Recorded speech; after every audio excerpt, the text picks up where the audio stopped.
وقتی دوست صمیمی انتقام دردناکتری از خیانت قدیمی میگیره. به کانال سایه های خیانت خوش اومدید. ما در اینجا سرگذشت واقعی افراد رو روایت میکنیم. افرادی که مدتها نتونستند اونها رو به زبون بیارند و این کانال به اونها امکان رو میده که تجربیات تلخ زندگی خودشون رو با شما در میون بذارند و ممنون از شما که با شنیدن سرگذشتشون ما رو همراهی میکنید. نسیم هستم. تازه وارد دبیرستان شده بودم و دوستی هم نداشتم. کسی رو هم نمیشناختم. دلم گرفته بود. رفتم یه کنار ایستادم و به بچه هایی که تو حیات داشتند والیبال بازی میکردند نگاه میکردم که زنگ کلاس رو زدند. وقتی که طبق آماری که بهمون داده بودند مشخص شد که هر اسم متعلق به کدوم کلاسه، وارد کلاس خودم شدم. روی تخت اول کلاس نشستم. بچه ها کم کم وارد شده بودند و هر کدوم یه جایی رو واسه نشستن انتخاب کردند. کنار منم دختری نشست. قبل از نشستن ازم پرسید جای کسی هستش؟ گفتم نه، اگر دوست داری میتونی بشینی. اونم نشست و خودشون معرفی کرد. فریده هستم. جواب دادم منم نسیم هستم. از آشنایی باهات خوشوقتم و با هم دست دادیم. گفت که تازه به این محل اومدند و مجبور شده این مدرسه رو انتخاب کنه. فریده دختر زیبایی بود، مخصوصا رنگ چشماش انگار رنگ دریا بود. گیرایی خاصی داشت. با یک نگاه مجذوبش می شدی. منم چون دوستی نداشتم با فریده دوستای صمیمی شدیم. طوری که بیشتر لحظه ها تو مدرسه با هم بودیم. حتی بیرون از مدرسه هم با هم قرار میذاشتیم و همو میدیدیم. فریده به خونمون میومد و گاهی هم منو برای درس خوندن به خونشون دعوت میکرد. اونقدر به هم نزدیک شده بودیم که بدون همدیگه نمیتونستیم بمونیم. عادت کرده بودیم به هم. و چون فریده از هر لحاظ از من سرتر بود یه مقدار بهش حسودی میشد. سعی میکردم تو درس خوندن خودمو بهش برسونم ولی خب نمیشد. نمراتش همیشه عالی تر از من بود. خلاصه با هم دیگه دوران دبیرستانمون رو گذروندیم و تصمیم گرفتیم که واسه دانشگاه رفتن تلاشمون رو بکنیم و تا جایی که ممکنه یه رشته تحصیلی قبول شیم. واسه خاطر همین کلاس تست ثبت نام کردیم تا واسه قبول شدن تو امتحانات مشکلی نداشته باشیم. تا اینکه هر دوتامون یه رشته و یه دانشگاه قبول شدیم، رشته حسابداری. دوستان عزیزم، اگر تا اینجای داستان خوشتون اومد لطفاً این ویدیو رو لایکش کنید. اصلا باورمون نمیشد. اونقدر ذوق داشتیم که پارتی دخترونه با دوستای دیگمون سر قبولی جفتمون گرفتیم. من خیلی فریده رو دوست داشتم. اونم چون خواهر نداشت خیلی به من وابسته شده بود.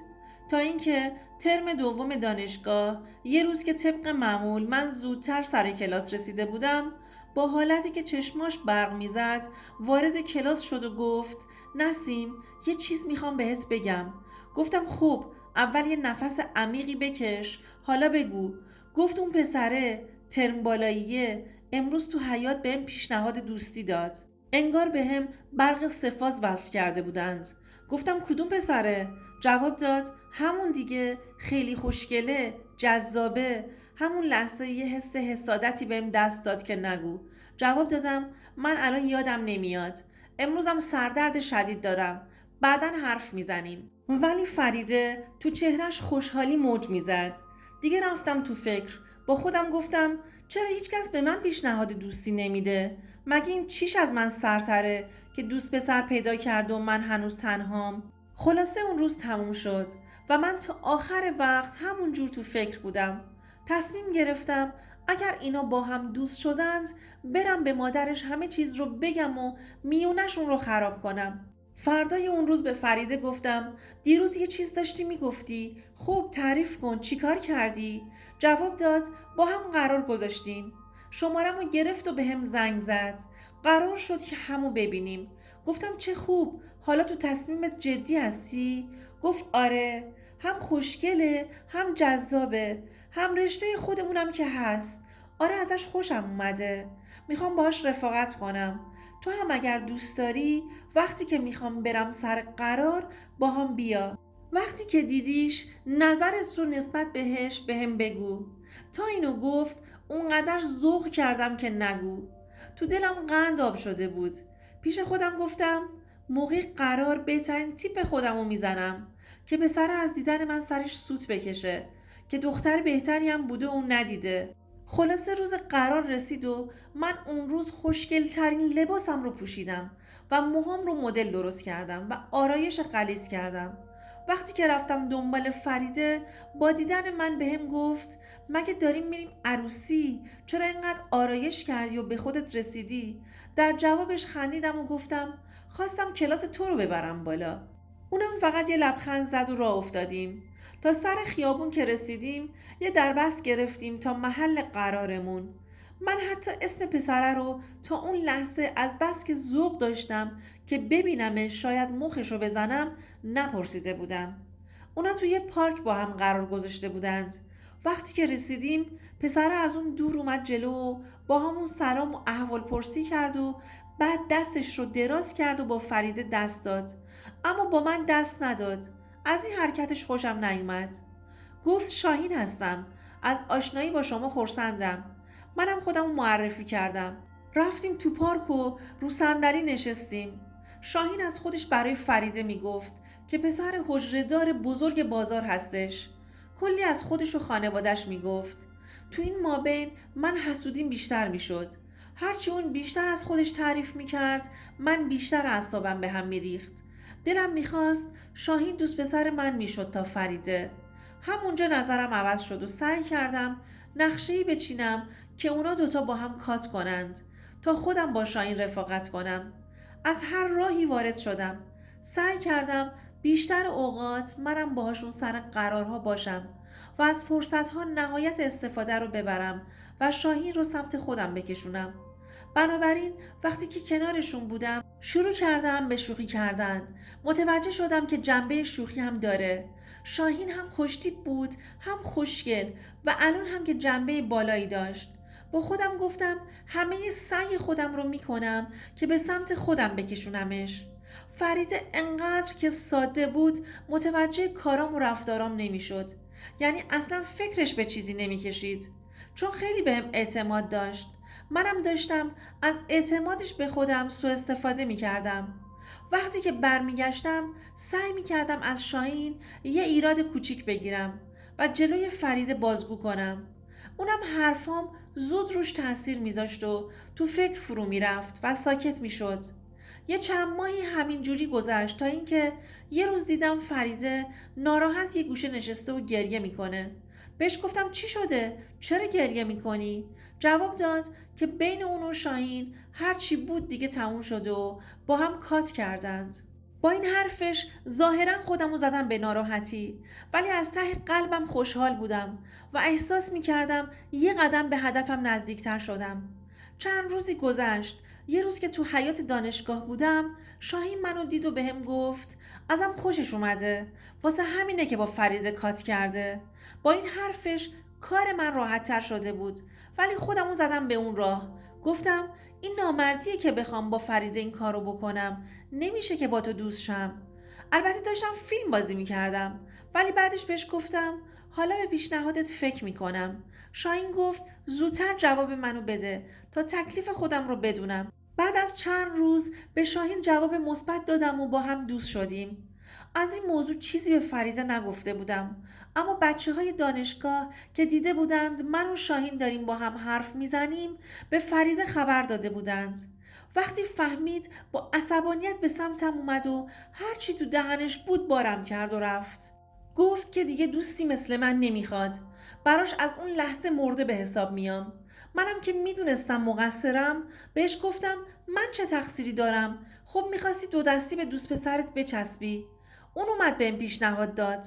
تازه تو هم که کات کرده بودی. این که عصبانیت نداره. اینو گفتم و از کلاس اومدم بیرون. فردای اون روز من و فریده دیگه کنار هم ننشستیم. اون جاش رو تغییر داده بود و دیگه با من حرف نمیزد.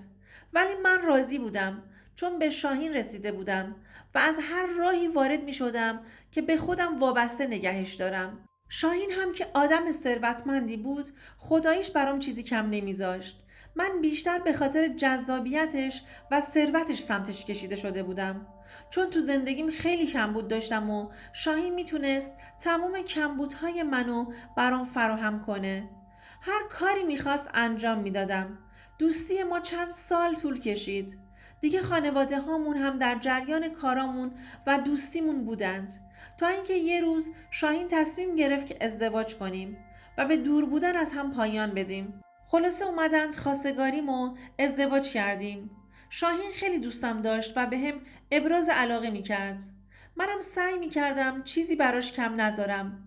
اما بازم شاهین ازم بیشتر از حد معمول انتظار داشت. من در کنار شاهین خیلی خوشبخت بودم. چون همه چیز رو در کنارش به دست آورده بودم و بازم به دست می آوردم. اما اون ازم میخواست بیشتر بهش برسم. از نظر خودم که میرسیدم ولی انگار براش کم بود. ما بعد از اتمام دانشگاهمون با هم ازدواج کرده بودیم و من دوست داشتم که از نظر مالی مستقل بشم و این همه تحصیلم بی نتیجه نمونه. اوایل شاهین مخالفت میکرد و میگفت مگه کمبود داری که میخوای بری سر کار؟ بهش گفتم مسئله کمبود نیست، دلم میخواد استقلال مالی داشته باشم. نمیخوام دستم جلوی شوهرم دراز باشه. آخه این همه درس خوندم. اونم وقتی که دید اصرار میکنم با رفتن به سر کار من رضایت داد. من توی شرکت شروع به کار کردم. دیگه روزا رو بیشتر سر کار بودم و شبها وقتی که شاهین میومد خونه سعی میکردم براش بهترین باشم. چند سال اول همینجور به سرعت سپری شد. بعد از اون شاهین دیگه به هم گیر نمیداد و هیچی نمیگفت. یه روز صبح اونقدر خسته بودم که دوست نداشتم برم سر کار. به یکی از همکارام زنگ زدم که به جای من شیفت بمونه. اونم گفت که باید جایی بره. اگه نرفت میتونه یه کاریش کنه. منم تو دلم میگفتم خدا کنه که بتونه بمونه تا منم برم خونه و استراحت کنم. وقتی به سر کارم رسیدم اونقدر بی‌حوصله بودم که همکارم با دیدن حال و روزم بهم گفت تو برو، من حالا مجبور نیستم به اون کارم برسم و یه روز دیگه میرم. منم که از حرفش خیالم راحت بود زود جمع جور کردم و سمت خونه راه افتادم. میخواستم بعد از اینکه یه مقدار تو خونه استراحت کردم خانواده همسرم رو شام دعوت کنم و شاهین رو سورپرایز کنم. من دوست داشتم همسرم رو راضی نگه دارم ولی بازم نمیتونستم. کارم هم که اصلا این اجازه رو بهم نمیداد. ولی با اون حال کل اقوام و فامیل به زندگی ما و عشقمون حسادت میکردند و من دوست داشتم که زندگیم به همین شکل پیش بره.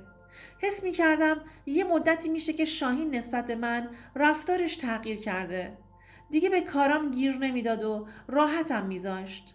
با اون حال وقتی که خسته برگشتم میدونستم که اون ساعت از روز کسی خونه نیست و شاهین هم سر کارشه. کلید انداختم و در رو باز کردم. داخل خونه صدای صحبت و خنده های یه زن میومد. حالم یه لحظه بد شد. سمت صدا رفتم. دیدم که شاهین و فریده توی اتاق خواب من با هم هستند و حرف میزنند و میخندند. وقتی منو دیدند خشکشون زد. با عصبانیت رو به فریده کردم و گفتم اینجا چی کار میکنی؟ تو خونه من با شوهر من خجالت نمیکشی؟ اومدی اینجا که چی؟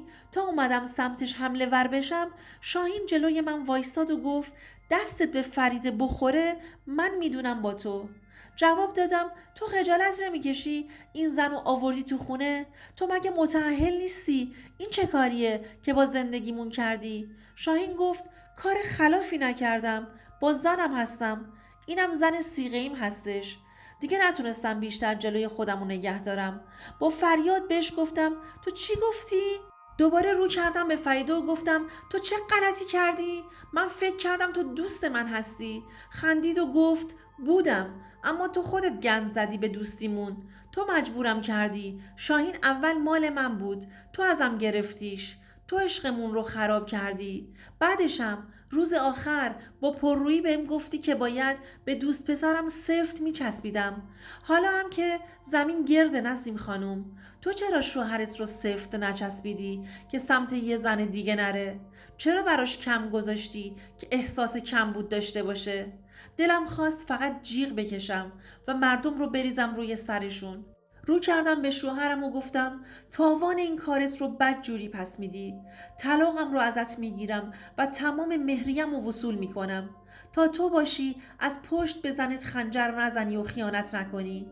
شاهین با شنیدن حرفهای من خندید و گفت تو از اولم دنبال پولم بودی که با هم ازدواج کردی. فریده هم روی تخت من نشسته بود و خیلی راحت به ما نگاه میکرد. انگار نه انگار تو خونه ما دوتا بود.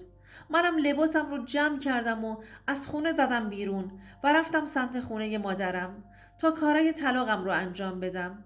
شاهین خودش زودتر اقدام کرد و برگه درخواست رو برام فرستاد. یه چند وقتی کارای طلاقمون طول کشید. شاهین کل مهریه من رو بهم داد و گفت اینم مهریت، بگیر و برو که اینقدر حرسش رو میزدی.